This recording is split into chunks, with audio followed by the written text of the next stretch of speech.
কেমন রাত হবে? কবরের প্রথম রাত, এইটা হলো ভয়াবহ একটা সাবজেক্ট।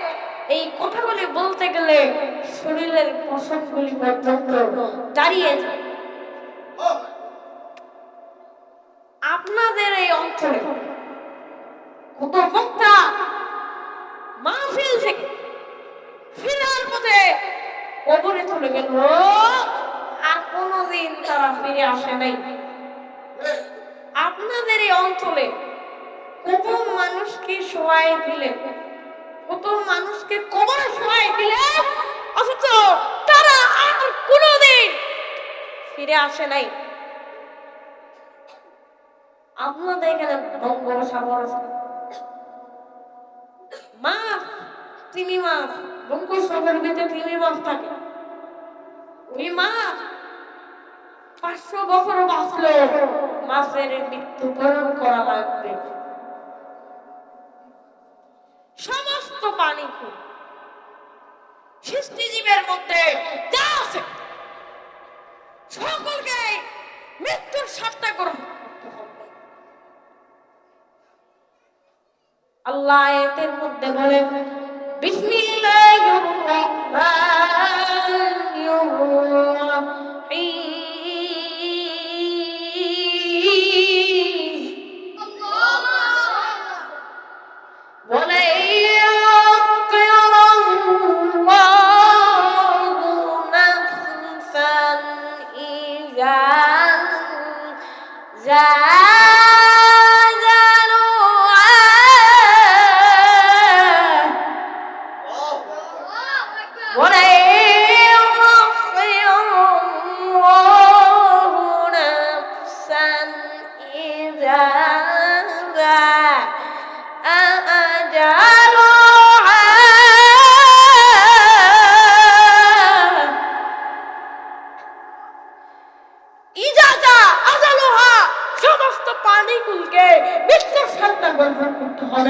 এই দুনিয়াতে কেউ চিরদিন বাঁচতে পারবেও না, আর কেউ চিরদিন বাঁচতে পারেও নাই। আল্লাহ বলে সমস্ত প্রাণীগুলোকে মৃত্যুবরণ করতে হবে। বঙ্গোপসাগরের মধ্যে মাছ আছে, গৃহপালিত পশু। ধরেন আপনার বাড়ির পিছনে একটা আম গাছ আছে, ওই আম গাছ 50 বছর পর্যন্ত আম দিলে আম গাছের মরা লাগবে। কথা বলেন ঠিক কিনা? আল্লাহ আবার আয়াতের মধ্যে বলে, ইউসাব্বিহুলিল্লাহি মা ফিস সামাওয়াতি ওয়াল আরদ। যে সমস্ত প্রাণীগুলোকে আমি আল্লাহ সৃষ্টি করেছি, সৃষ্টিজীবের মধ্যে যত প্রাণীগুলো আছে সব আল্লাহ নামের জিকির করে। সবাই বলে আল্লাহ আল্লাহ আল্লাহ আল্লাহ। প্রাণীগুলা আল্লাহ নামের জিকির করে। আমার বিষয় কি? কবরের প্রথম রাত, এই আপনার বাসার কবর, আপনার বাসার কবর, আমার বিছানার মধ্যে ঘুমাইল, তারপরও কিন্তু সে জিকির বন্ধ করে না। সে বলে আল্লাহ আল্লাহ আল্লাহ। এই যে বিড়াল, সে কিন্তু জিকির বন্ধ করে না, বলে আল্লাহ আল্লাহ আল্লাহ। ঠিক না? সেও কিন্তু জিকির বন্ধ করে না, বলে আল্লাহ আল্লাহ আল্লাহ। সমস্ত প্রাণী আল্লাহ নামের জিকির করতে থাকে, আর গাছপালা, পশু, জীব জন্তু যা আছে সব আল্লাহ নামের জিকির করে, বলে আল্লাহ আল্লাহ আল্লাহ। আমার বিষয় হলো কবরের প্রথম রাত। কবরের প্রথম রাতে দিয়ে গেলে আমাকে কিভাবে যেতে হবে এইটা বোঝানোর জন্য আসেন আগে বড় থেকে বুঝাই। বড় থেকে যতই পালাও মরণ তোমায় নিবে ঘিরি, যদিও সুদূর আকাশ পড়ে পালাও সেটাই লাগিয়ে ছিড়ি। নদী পথে নৌকা চালাও ও মাঝি ভাই, বেলা ডুবার আগে আমি উপার যেতে চাই। ডুবে গেলে বেলারে আর উঠে না, ডেকে গেলে বেলারে আর রবে না।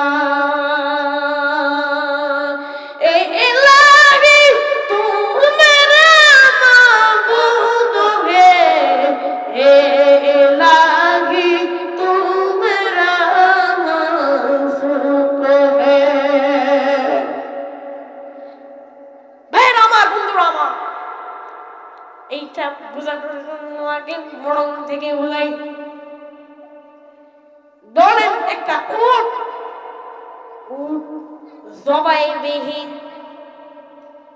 উট জবাইবিহীন যদি আপনি উটের চামড়া বেলের দিয়ে ছুটান, উট জবাইবিহীন যদি আপনি বেলের দিয়ে উটের শরীর থেকে চামড়া ছুটান, উট যেমন পরিমাণ কষ্ট পাবে, উট যেমন পরিমাণ কষ্ট পাবে, জবাইন অবস্থায় উটের গায়ে থেকে চামড়া ছিলাইলে ছুটাইলে উট যেমন পরিমাণ কষ্ট পাবে, এর থেকে আপনি একটা জিন্দা উটকে জবাই দিলেন না, কিন্তু হাত পা বেঁধে আপনি উটের শরীর বেলের দিয়ে চামড়া ছুটাইবেন, যেমন করে আপনি উটের শরীর বেলের দিয়ে চামড়া ছুটাইলে যেমন করে উটের কষ্ট হবে, আল্লাহর মৃত্যুটাও নাফরমানের জন্য ওই রকম। আল্লাহর মৃত্যুটাও নাফরমানের জন্য ওই রকম। এবার আসেন ভাই মরণ থেকে বোঝানোর চেষ্টা করি। আর ভালো মানুষের মৃত্যু হবে কিভাবে? যে নেককার মানুষ তার মৃত্যু হবে কিভাবে?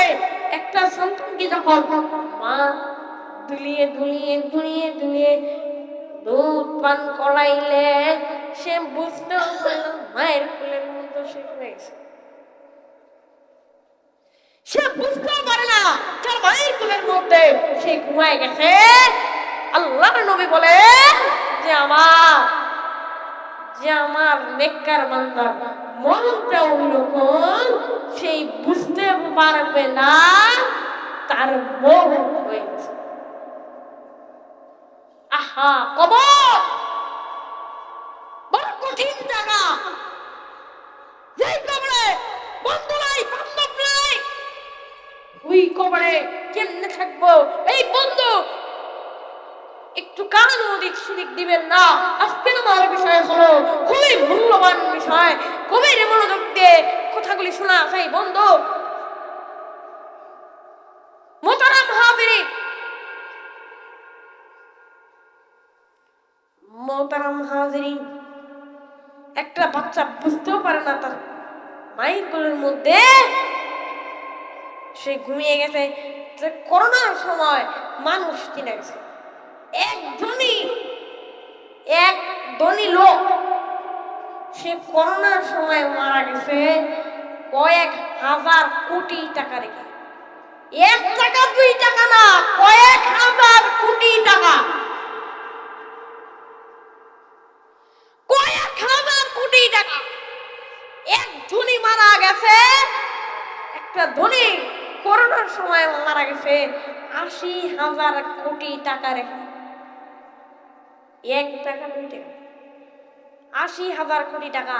এইখানে যদি সবাইকে বান্ডিল করে বস্তায় করে মাথায় বেঁধে দেওয়া হয়, তারপরও নিতে পারবেন না, তারপরও নিতে পারবেন না।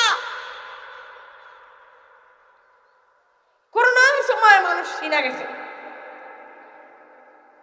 ছেলেরা সমস্তাদেরকে ফোন দিয়ে বলে দিল, যখন লাশটাকে কবরে নিয়ে যাওয়া হবে, গোসল দেওয়ানো হবে,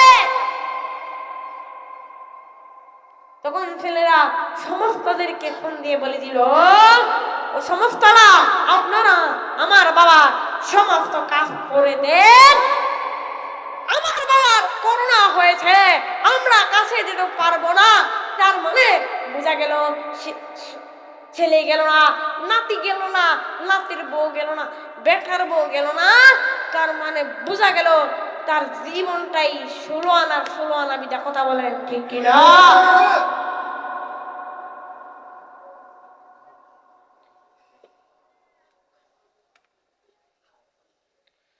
তার জীবনটাই 16 আনা বিটা।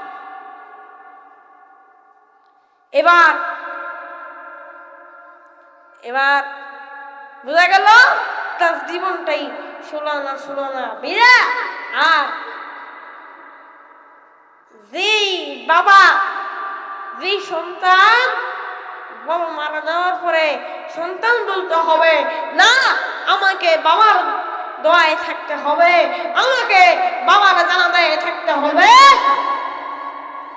বাবার করোনা হয়েছে তো কি হয়েছে, আমাকে বাবার জানাজায় থাকতে হবে, ওই ছেলে হলো কামিয়াব ছেলে, ওই বাবা হলো কামিয়াব বাবা। কথা বলেন ঠিক কিনা?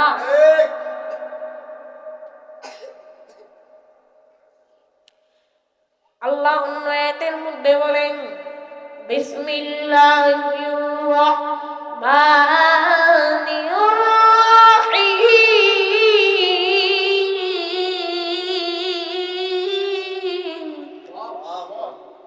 ফায়ুনাব্বিউকুম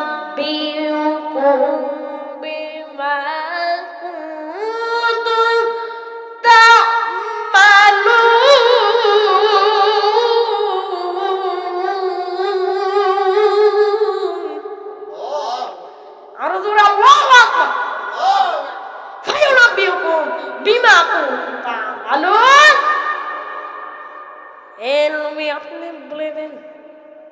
নেককার বান্দার এমন ভাবে মরণ হয় সে বুঝতেই পারে না যে তার মরণ হয়ে গেছে। আর যখন গুনাহগার বান্দার মরণ হয়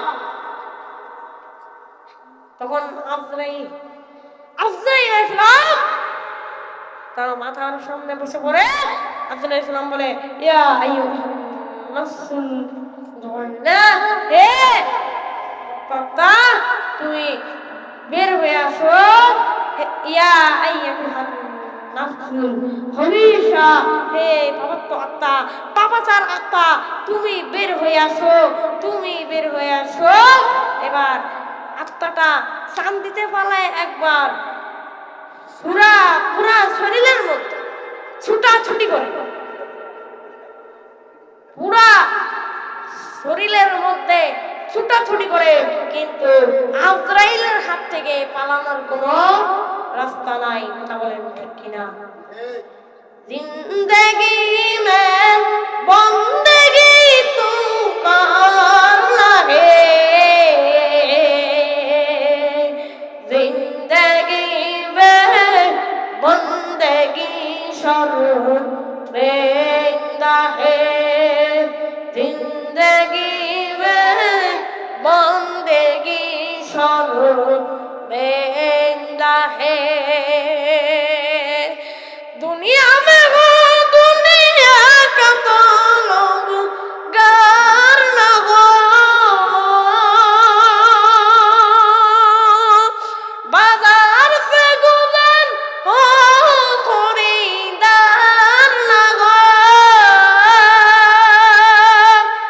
दुनिया एक मिसिन का गुजर फूल है, ए दुनिया एक मिसिन का गुजर फूल है, जिंदगी में बंदगी को बंदगी, जिंदगी में बंदगी शर्मिंदगी।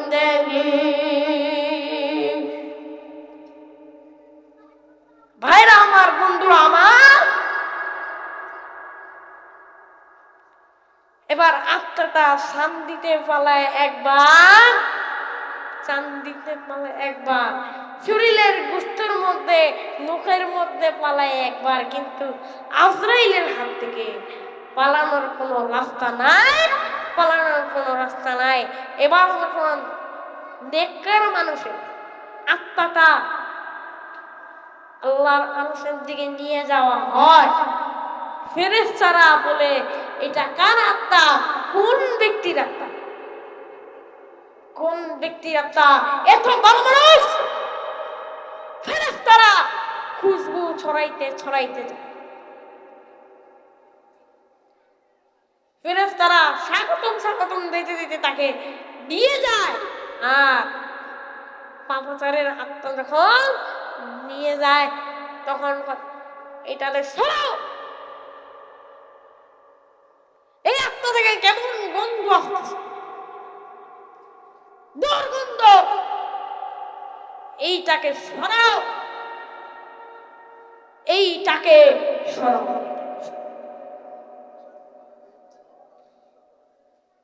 এবার বন্ধুরা আমার, বাবাজিরা আমার, খুব খেয়াল দিয়ে বন্ধু আমার, বাবাজিরা আমার, এবার আসেন কবরের প্রথম রাতের দিকে ফিরে যাচ্ছে। কবরের প্রথম রাতের দিকে ফিরে যাচ্ছে।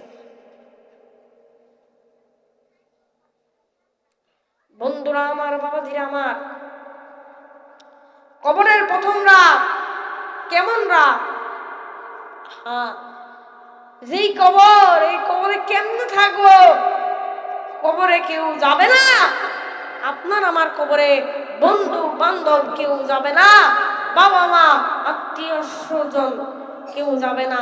এবার বন্ধু, আমি কবরের প্রথম রাতের দিকে ফিরে যাচ্ছি। হাসান বসরি রহমাতুল্লাহ আলাইহির একটি ঘটনা। হাসান বসরি রহমাতুল্লাহ আলাইহি একটি ব্যবসা করতেন। কি করতেন? ইউরোপ কান্ট্রিতে, রোমান দেশে, এটাকে বলা হয় ইউরোপ কান্ট্রি। রোমান দেশে তিনি একটা ব্যবসা করতেন। এবার তিনার এক বন্ধু, সাথী বন্ধু, বা প্রতিমধ্যে যাওয়ার সময় সাথী বন্ধুকে নিয়ে যাচ্ছিলেন হাসান বসরি রহমাতুল্লাহ আলাইহি, সাথী বন্ধুকে নিয়ে যাচ্ছিলেন। সাথী বন্ধু পথের মধ্যে দেখতে পেলেন যে একটা রাজার কবর, রাজার ছেলের কবর।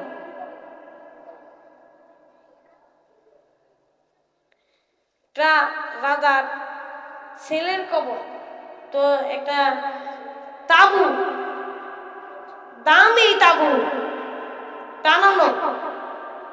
এবার হাসান বসরি রহমাতুল্লাহ আলাইহির বন্ধু বলতেছে যে হাসান বসরি, ও হাসান, তুমি বলো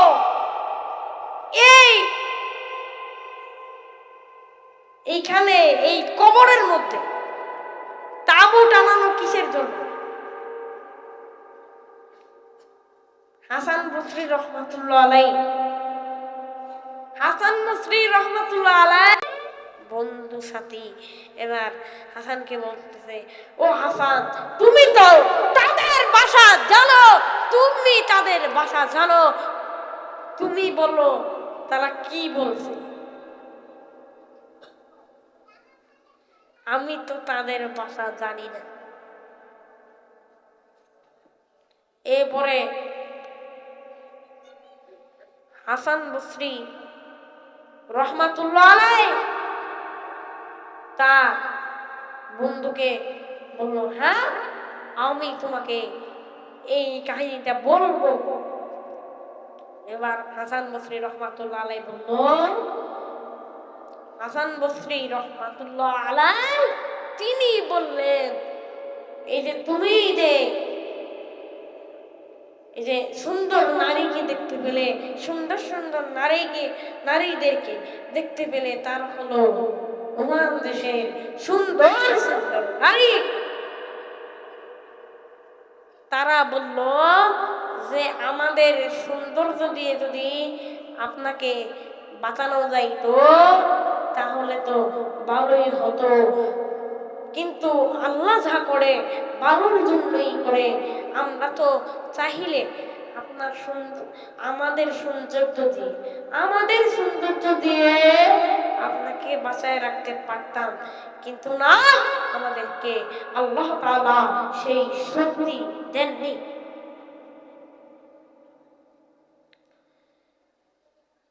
ভাইরা আমার, বন্ধুরা আমার, তারা বলতেছে আল্লাহ তাআলা তাদেরকে কোনো বাঁচানোর মতো শক্তি দেয় নাই। এবার হাসান বসরি রহমাতুল্লাহ আলাইহির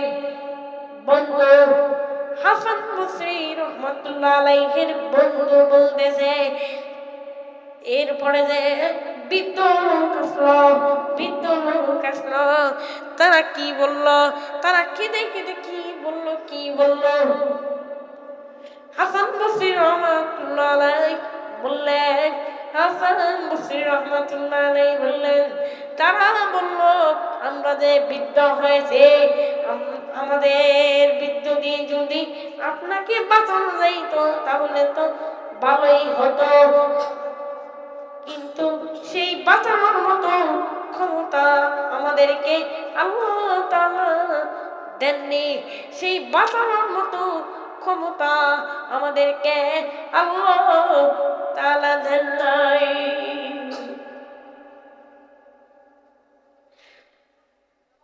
সেই বাঁচানোর মতো ক্ষমতা আমাদেরকে আল্লাহ তাআলা দান করেন নাই, তাই বিদায় বাঁচাইতে পারবো না। এবার হাসান বসরি রহমাতুল্লাহ আলাইহির বন্ধু বলতে লাগলো, এ হাসান তুমি শোনো, এরপরে যে কিছু জ্ঞানী গুণী লোক আসলো, তারা কারা তাদেরকে তো আমি দেখি নাই। এবার হাসান বসরি রহমাতুল্লাহ আলাইহি বলতে লাগলেন, তারা হলো রোমান দেশের বড় জ্ঞানী গুণী লোক। তারা কেঁদে কেঁদে বলতে লাগলো, বলতে লাগলো যে আমাদের জ্ঞান দিয়া যদি আপনাকে বাঁচানো যাইতো তাহলে আমরা বাঁচাইতে পারতাম, কিন্তু বড় আফসোসের বিষয় আমি আপনাকে বাঁচাইতে পারবো না, আমরা আপনাদেরকে বাঁচাইতে পারবো না। মোহতারাম হাজিরিন,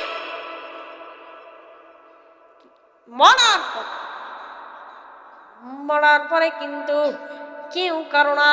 বন্ধুরে যদি বলেন, বন্ধুরে বড়কালে ছোটকালে তোর সাথে অনেক চলাফেরা করছি, অনেক মেলামেশা করছি, অনেক ঘোরাঘুরি করছি, ও বন্ধু আজকে একটু বিপদের সময় আমাকে একটা নেকি দে।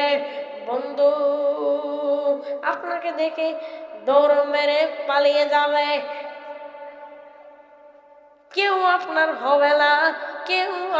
হবে না।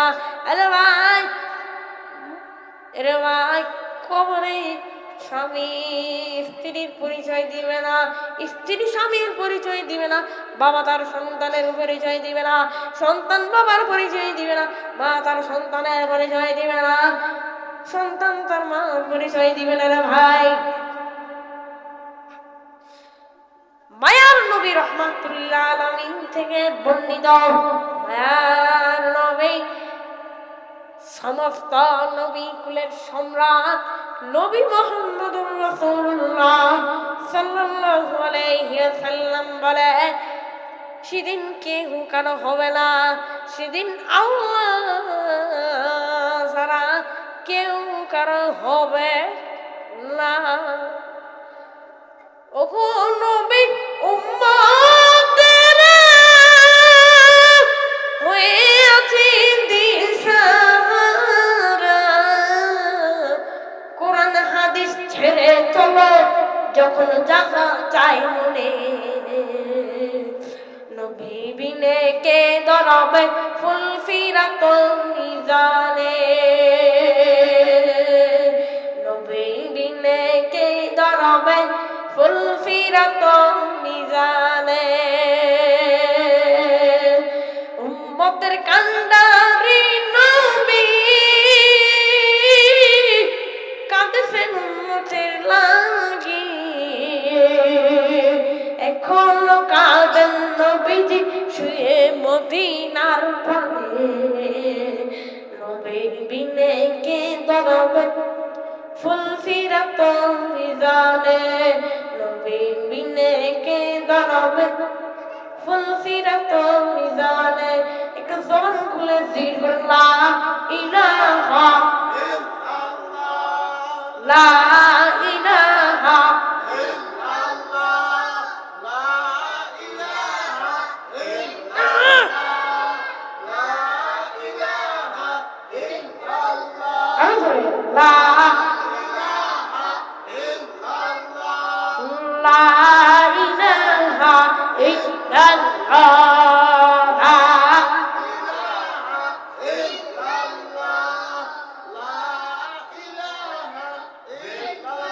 সুবহানাল্লাহ ওয়ালহামদুলিল্লাহ,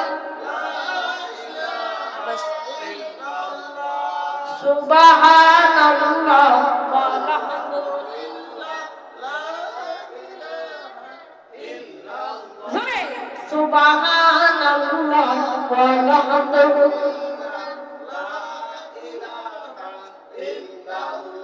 সুবহানাল্লাহ ওয়ালহামদুলিল্লাহ, লা ইলাহা ইল্লাল্লাহ। আসিয়া খেলে প্রেমেরি খেলা, ফেরাউন দিল কতই জ্বালা।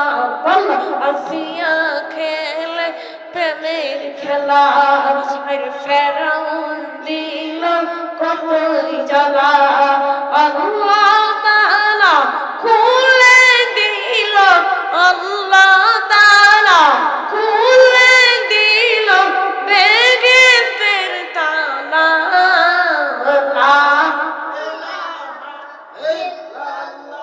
জোরে লা ইলাহা ইল্লাল্লাহ, লা ইলাহা লা ইলাহা লা ইলাহা ইল্লাল্লাহু মুহাম্মাদুর রাসূলুল্লাহ। খারাপ লাগেনি? ঘুমের টান আছে? বন্ধুরা আমার, বাবাজিরা আমার,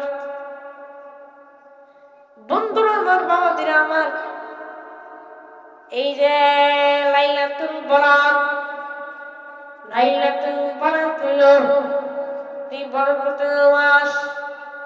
এই মাসে বেশি বেশি ইবাদত করা লাগবে।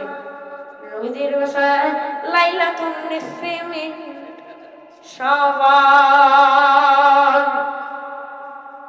এই মাসে বেশি বেশি ইবাদত করতে হবে। এই মাসে বেশি বেশি ইবাদত করা লাগবে কি লাগবে না? লাগবে। আপনারা যদি সারা রাত মসজিদে বসে ইবাদত করবেন, মসজিদে মাদ্রাসায় বসে সারা রাত ইবাদত করবেন, যদি ইবাদত করতে ভালো না লাগে তাহলে কোরআনুল কারীম তেলাওয়াত করবেন। যদি তাও ভালো না লাগে, তাহলে কবর জিয়ারত করতে চলে যাবেন। তাহলে কবর জিয়ারত করতে চলে যাবেন রে বন্ধু, কবর জিয়ারত করতে চলে যাবেন। তারপরও যদি ভালো না লাগে তাহলে ওযু করে কোরআন শরীফ তেলাওয়াত করবেন। আর যদি দেখতেছেন আপনার ঘুম আসতেছে, আপনার ঘুম আসতেছে, তাহলে বেশি বেশি করে কোরআন তেলাওয়াত করবেন। তাহলে আশা করা যায় আপনার ঘুম আসবে না, আপনার ঘুম আসবে না, আপনার ঘুম আসবে না। আজকে আমি যতটুকু আলোচনা করেছি আল্লাহ পাক সেই মোতাবেক আমাদেরকে আমল করার তৌফিক দান করুক। জোরে বলুন আমিন। আর জোরে বলুন আমিন। আজকে যতটুকু আলোচনা করেছি আল্লাহ পাক আমাদেরকে সেই মোতাবেক আমল করার তৌফিক দান করুক। ওয়া মা আলাইনা ইল্লাল বালাগ।